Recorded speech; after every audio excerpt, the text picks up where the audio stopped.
지금 계속해서 신앙생활 우리 성경적 세계관 시리즈를 하고 있습니다. 성경은 크게 이런 이야기한다라는 거예요. 그런 관점은 기본적으로 가지고 있어야 된다라는 건데요. 일반적으로 사람들이 신앙생활을 시작하는 문을 세 가지라고 이야기합니다. 잘 아시죠? 첫 번째 문은 생활 양식입니다. 라이프 스타일. 네. 그러니까 모태 신앙들이 대부분 이 라이프 스타일로 신앙생활을 가졌습니다. 또 어떤 사람들은 신앙생활에 적응을 한 거죠. 교회 생활에 적응을 한 거죠. 그러니까 믿는 집에 결혼을 해서, 아니면 그런 경우들 많잖아요. 여자분들 같은 경우에는 믿는 집에 시집을 온 거예요. 아니면 남자분들 같은 경우에는 내 딸과 결혼하려면 예수를 믿어야 된다, 뭐 이렇게 해서 예수 믿기 시작했습니다. 뭐 그런 분들이 계시고요. 또 어떤 사람은 친한 친구가 교회에 있다 보니까 교회에 나와서 교회 문화에 잘 적응한 겁니다.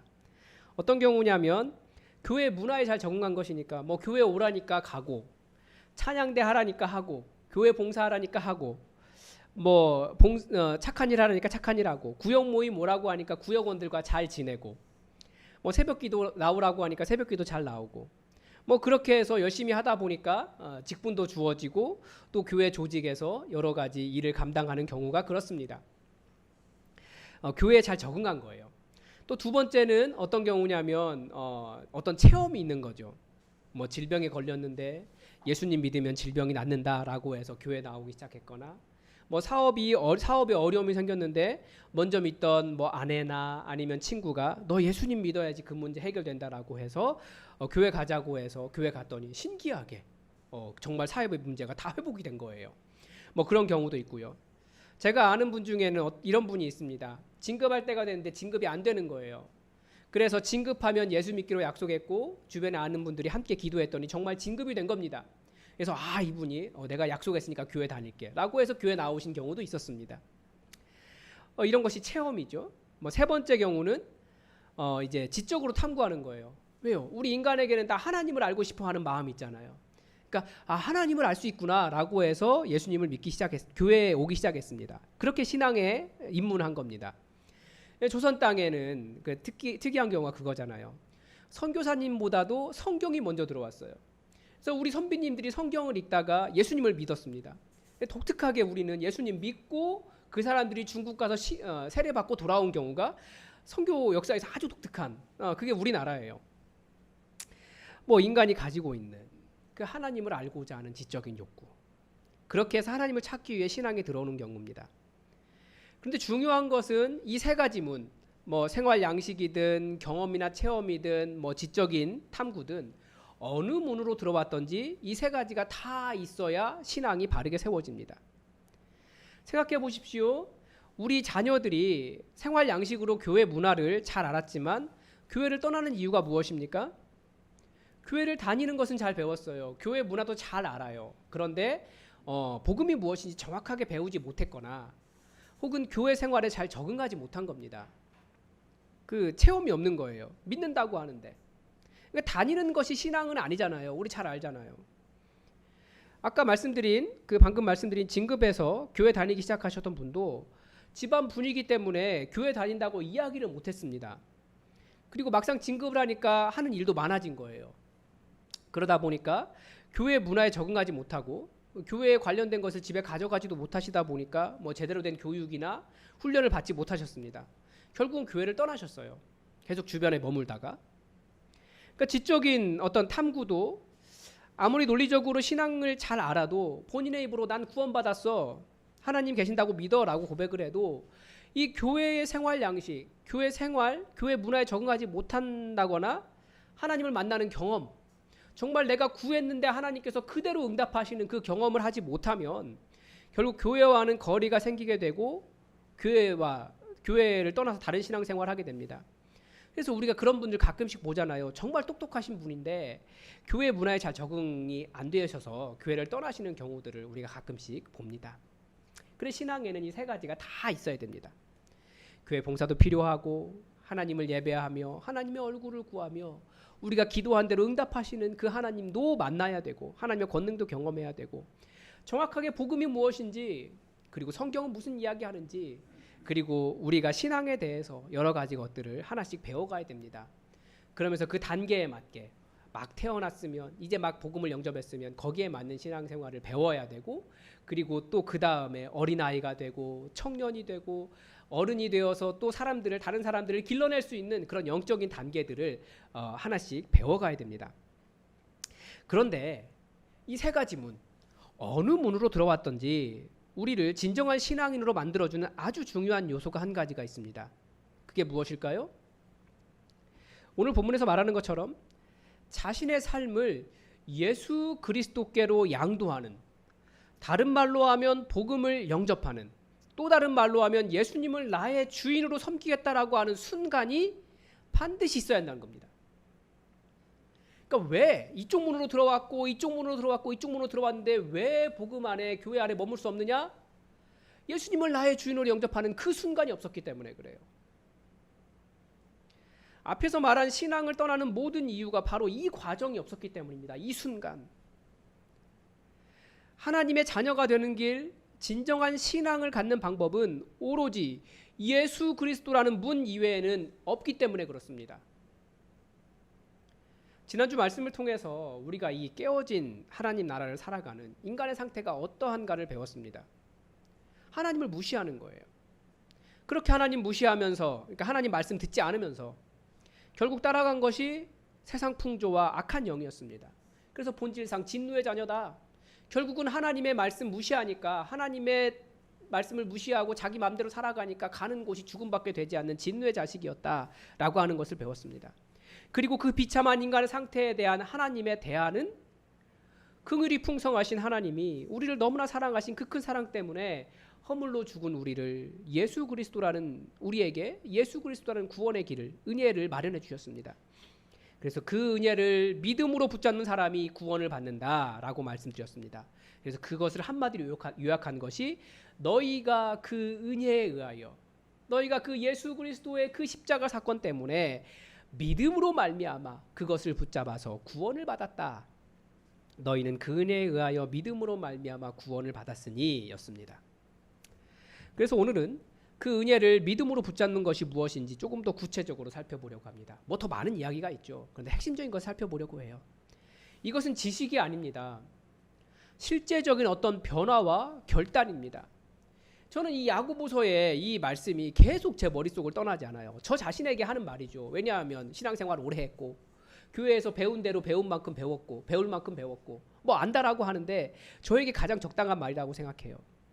내가 하나님이 한 분이신 줄을 믿느냐? 잘하는도다. 귀신들도 믿고 떠느니라. 그런데 그 다음에 전해진 말씀이 뭐냐면 허탄한 사람아, 행함이 없는 믿음이 헛것인 줄 알고자 하느냐. 아니 정확하게 그 시대가 다신교 사회였기 때문에 그 사회 속에서 여호와 하나님 한 분이신 줄 안다라고 고백한 것이 무엇이 잘못됐길래 허탄한 사람아 라고 야단을 맞았습니까?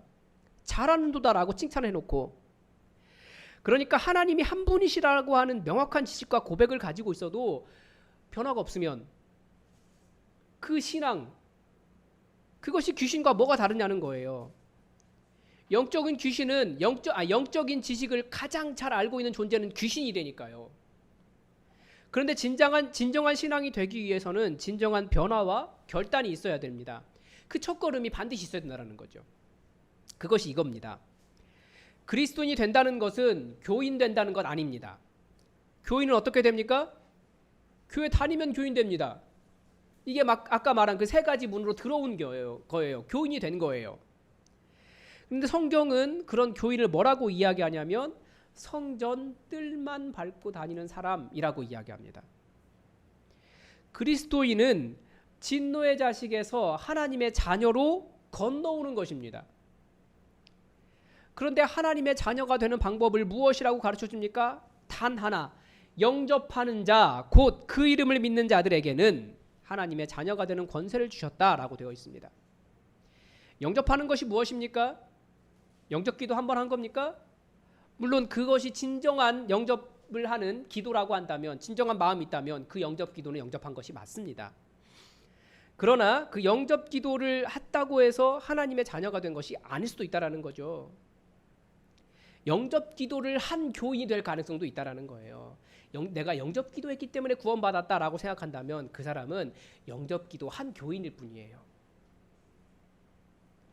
하나님의 자녀가 된다는 것은 영접 기도를 했다는 것이 아니라 아주 핵심적인 것 하나를 몇 가지를 좀 인정하면서 그 마음의 변화가 있고 삶이 변하는 겁니다. 오늘 우리가 읽은 본문 아주 핵심적인 건데 요한복음 1장 12절 앞에는 한 단어가 더 들어 있습니다. 번역되지 않았는데요. 그게 뭐냐면 그러나라고 하는 단어가 들어 있습니다.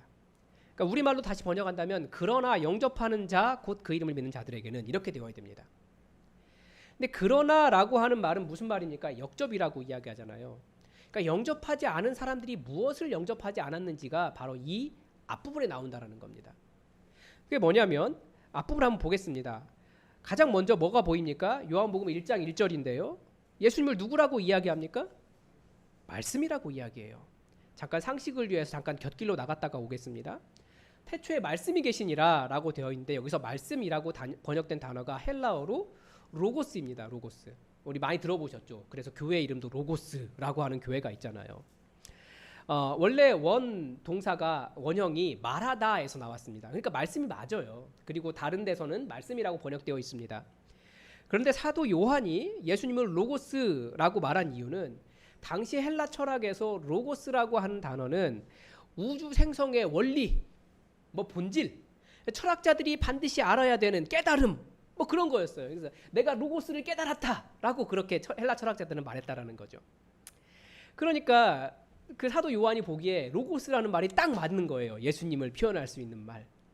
그래서 예수님을 로고스라고 하는 단어와 결합해서 뭐 우주 생성의 원리, 본질, 하나님이다 이렇게 말한 겁니다. 그래서 사실은 이 단어는 굳이 태초에 말씀이 계시니라라고 하기보다 그냥 태초에 로고스가 있었다 이렇게 번역하는 게 훨씬 더 좋았을 뻔했어요. 왜냐하면 이단들이 자꾸 말씀을 가지고 딴 말로 해석해가지고 사용하고 있으니까. 우주 생성의 원리 뭐 이런 본질 이런 것들입니다. 그런데 그 예수님을 누구라고 이야기하고 있습니까? 정확하게 이게 하고 싶은 말이죠. 명확하게 가르쳐주고 있습니다. 이 로고스는 곧 하나님이셨다. 이 로고스는 곧 신이다 라고 이야기하는 거예요. 헬라 철학에서 로고스는 신은 아닙니다. 원리였을 뿐이죠. 그러나 이 사도 요한은 그 로고스를 신이다, 하나님이다 라고 이야기하고 있습니다. 그러니까 예수님 이야기하는 거예요. 그런데 이 예수님이 하나님이신데 3절에서 그분이 하신 일이 뭐라고 가르쳐 줍니까? 그분이 만물을 지으신 분이다 라고 가르쳐 줍니다. 만물이 그로 말미암아 지은 바 되었으니 지은 것이 하나도 그가 없이는 된 것이 없느니라. 무슨 말입니까? 예수님은 창조주시다라는 겁니다. 그리고 예수님을 창조주라고 고백하는 그 고백에 기본적으로 담고 있는 말이 무엇일까요? 그러면 왜 만들었냐는 거예요. 왜? 즉 만들어진 이유와 그리고 그 만들어졌기 때문에 그 이유에 맞게 살아가는 방법 누가 안다는 겁니까? 예수님이 하신다는 거예요. 그래서 우리가 예수님을 무시했다라고 하는 말은 무슨 말이냐면 창조주신 하나님의 그 만드신 뜻과 그리고 그 뜻대로 살아가야 되는 삶의 방식을 무시하고 있다는 거예요. 그래서 그 말을 다른 말로 하면 뭡니까? 그분이 이 온 세상의 주인이시기 때문에 우리는 그분 따라가야 된다라는 뜻입니다. 여러분 다른 말로 바꾸면 이 나라의 주인이 누구십니까? 우리는 백문이 있지만 일답이에요. 한 답이 있어요. 우리 예수님이세요. 여러분 이 온 세상 역사의 주관자가 누구십니까? 우리 주님이세요. 우리 여호와 하나님이십니다. 18절을 보십시오. 본래 하나님을 본 사람이 없으되 무슨 말입니까? 누구든지 신을 본 사람은 없다. 그런데 아버지 품속에 있는 독생하신 하나님이 이건 예수님을 나타내는 거잖아요. 그것도 얼마나 사랑하셨는지 아버지 품속에 있는 독생하신 하나님이 우리가 성경에 그 하나님을 자꾸 아버지라고 표현해서 여성성이 없는 것처럼 이야기하고 있는데 여기서 아버지 품속에 있다라고 하는 말이 그 뭐라고 할까요? 그 아기를 젖을 물리고 있는 그 모양입니다. 그러니까 그렇게 사랑하신 아버지 품속에 있는 독생하신 하나님이 그러니까 하나님께서 성부 하나님이 성자 하나님을 얼마나 사랑하셨는지 그 관계를 보여주죠. 그 품에 계신 외아들이신 신이 설명해 주셨다, 보여주셨다, 하나님을 나타내셨다 이런 뜻입니다. 하나님을 본 사람이 없다, 신을 본 사람이 없다. 다들 하나님이 없는 거라고 생각해요. 아니면 다른 헛된 신을 생각하죠. 그래서 내가 내 주인 되어 살아간다는 거고요. 내가 내 방식대로 살아가는 것이 역사의 주관자고 내가 주인이라고 생각하는 거예요. 그러나 아니라는 거죠. 그래서 요한복음에서 앞으로 쭉 보여주는 일이 다 뭡니까? 성자 예수님이 성부 하나님이 어떤 분이신지를 다 보여주신 거예요. 물론 예수님 그분도 만물의 주인이십니다. 같은 이야기 하는 거죠. 한번 요한복음 그 뒤에 나와 있는 내용을 쭉 한번 볼까요? 예수님께서 맨 처음 하신 일이 뭡니까? 제자를 부르신 것이었습니다. 제자들은 첫 번째 제자가 누구였습니까? 어부들이었어요. 밤새 그물 던지고 평생 그물 던지는 사람들이었습니다. 그래서 그 던지는 그물이 자기가 던지는 것인지 아니면 그 그물이라고 하는 것에 자기 인생이 걸려 있는지 모르는 의미 없는 인생들이었어요. 그런데 예수님께서 그들을 부르셔서 그들에게 다른 삶을 살게 해주셨습니다. 또 그 다음 부른 제자는 누구였냐면 항상 고민이 있었던 것 같아요. 하나님이 나를 알긴 하시나? 우리도 그런 생각하지 않습니까? 그런데 말씀은 뭐라고 이야기해요? 우리 하나님은 우리 머리털까지 다 세신 바 되었다라고 이야기하고 있습니다. 제가 좀 효도하고 있죠? 네. 요즘은 좀 불효하고 있어요. 좀 늘어난 것 같지 않습니까? 그런데 빌립은 그분이 나를 아시나라고 생각했는데 예수님이 네가 무화과 나무 아래에 있는 걸 내가 보았다. 그러니까 예수님을 아신다라는 거예요. 우리를 아신다라는 거예요. 그래서 우리가 이미 여기에 왔다는 것 자체가 뭡니까? 우리 하나님이 우리를 아신다라는 거예요. 하나하나 다 아시는 거예요. 그렇기 때문에 제자로 불러주신 거고요. 하나님의 자녀 삼아주신 거예요. 하나님이 이런 하나님입니다. 그리고 그 다음에 나오는 얘기가 뭐냐면 물이 포도주로 변한 사건입니다. 저는 이게 너무나 항상 생각할 때마다 너무나 신기하고 감격스러워요. 이걸 영국의 낭만주의 시인은 조지 고든 바이런, 낭만주의 시인인 조지 고든 바이런이 그 캠브리지의 트리니티 칼리지에서 공부할 때 종교학 시험 문제에서 이런 것을 했습니다. 아마 아시는 분들이 계실 거예요. 그 종교학 시험 문제, 종교학 과목 그 시험 문제가 뭐였냐면 가나 혼인잔치에 대한 종교적인 의미의 신앙적인 의미를 논하라 이런 문제였습니다. 2시간 동안 적는 거였는데 다른 학생들은 깨알 같은 글씨로 막 시험을 봤어요. 여러분 시험 이렇게 보면 막 그 시험 하잖아요. 답안지를 다 채워가는데 이 바이런만 창밖을 한없이 바라보고 있었답니다. 창이 이쪽인가? 네. 이렇게 바라봤답니다. 그러니까 교수님이 좀 안타깝잖아요. 아니 몇 자라도 적어야 점수를 좀 줄 게 아니냐. 그랬더니 종치기 5분 전에 몇 글자 적고 나갔는데 뭐라고 썼을까요? 아시는 분들 계시죠? 물이 제 주인을 만났습니다. 그러자 얼굴이 붉어졌습니다. The water met its master and blushed. 얼굴이 빨개졌다는 거예요. 상기됐다는 거예요. 여러분, 물이 포도주가 될 수 있습니까? 우리 상식으로는 안 돼요. 그런데 예수님은 그 물을 포도주로 변화시킬 수 있는 주인이십니다. 물이 주인을 알아본 거예요. 그러니까 물이 주인을 만나고 네가 변해라라고 하니까 네, 저는 이제부터 포도주입니다라고 변해버린 거예요. 물도 주인을 알아요. 얼마나 놀랐습니까? 그리고 나서 나오는 것이 성전 정화 사건이에요. 그 성전에서 주인 노릇하던 사람들은 누굽니까? 대제사장들과 서기관들, 바리새인들 이런 사람들이었겠죠? 장사꾼들이었습니다. 그러나 예수님은 그곳을 뒤집어 엎으시면서 내 아버지의 집을 장사하는 집으로 만들지 말라 하셨어요. 그러니까 그 성전은 누구 겁니까? 내 아버지, 예수님 아버지의 집, 그러니까 하나님의 것이었어요.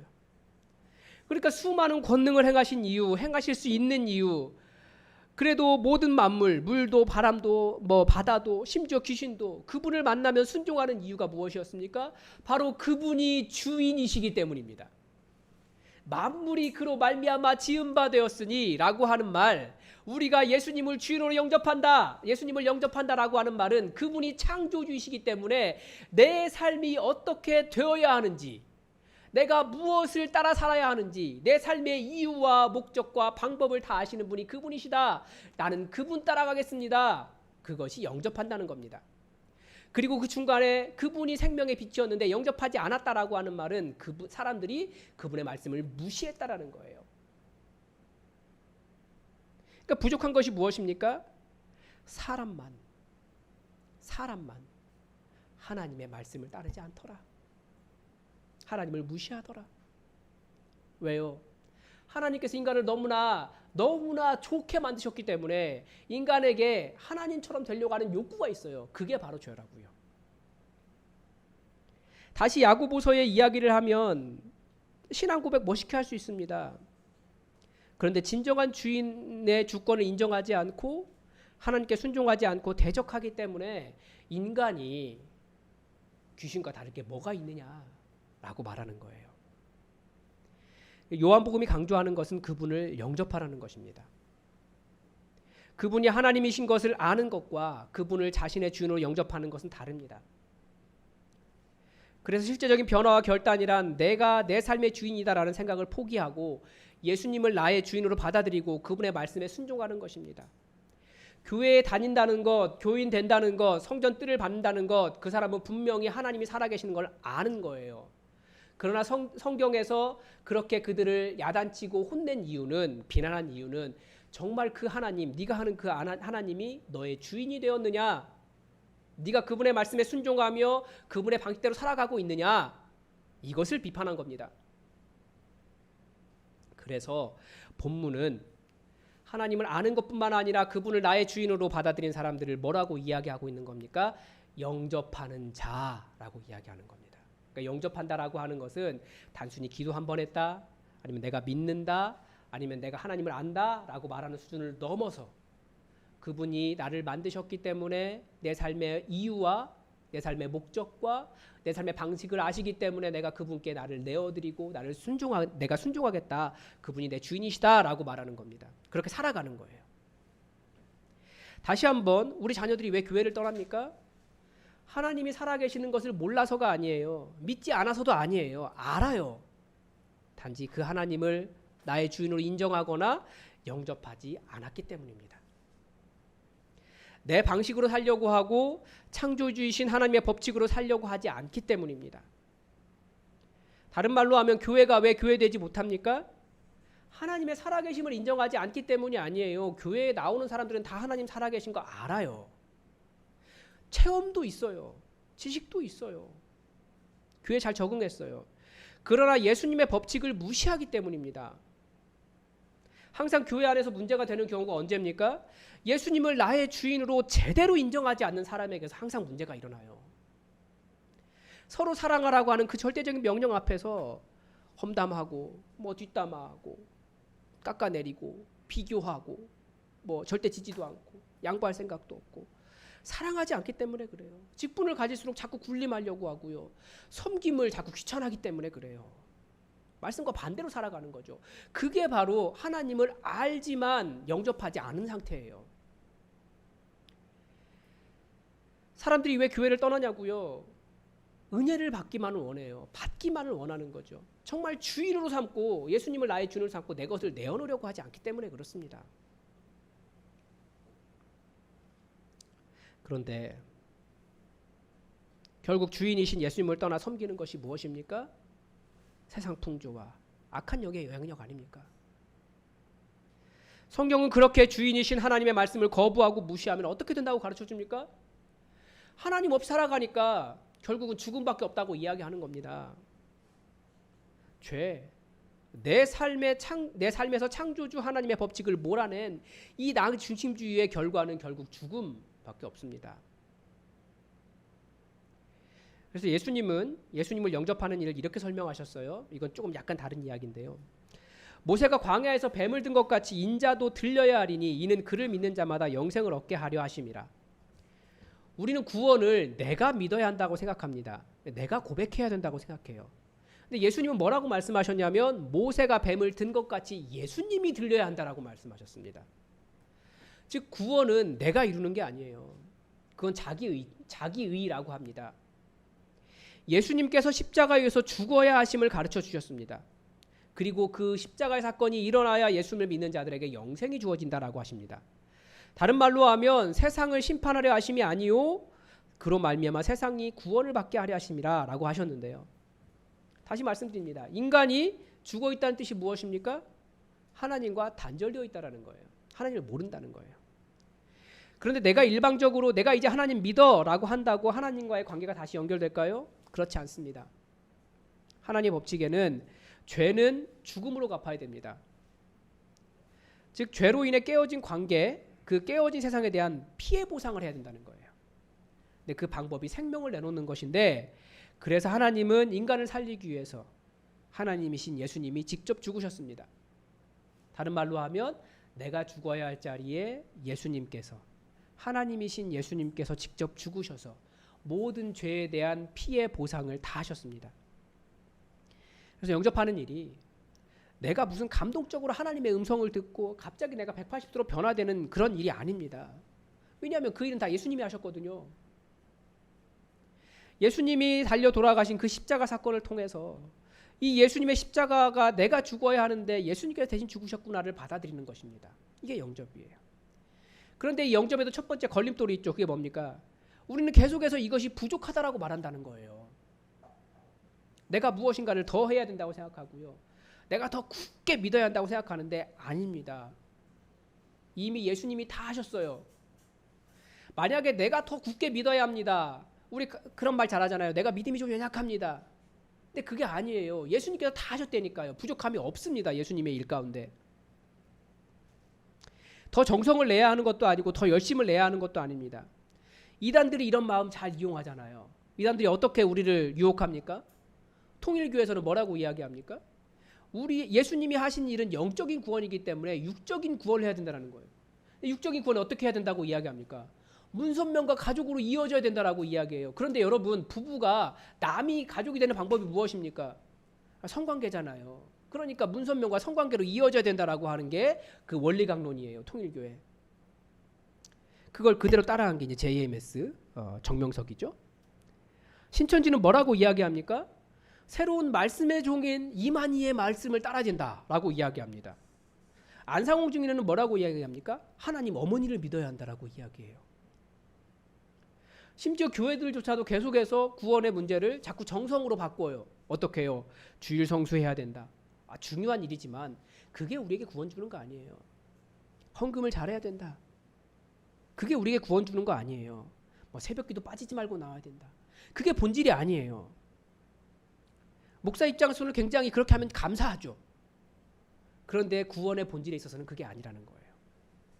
우리의 구원은 예수 그리스도의 십자가의 구원으로 충분합니다. 우리는 그것을 바라보는 거예요. 그분이 내 주인이시라고 하는 내 주권을 양도하는 겁니다. 그분이 그렇게 나를 사셨기 때문에.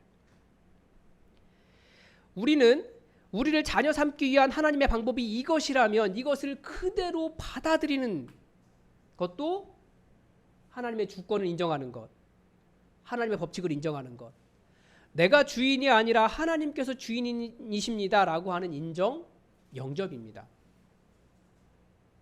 이 하나님을 무시하지 않고 하나님의 뜻에 순종한다는 것을 잘 보여주는 이야기가 성경에 하나 나옵니다. 뭐냐면 이스라엘이 출애굽할 때 애굽에 떨어진 마지막 재앙이 뭡니까?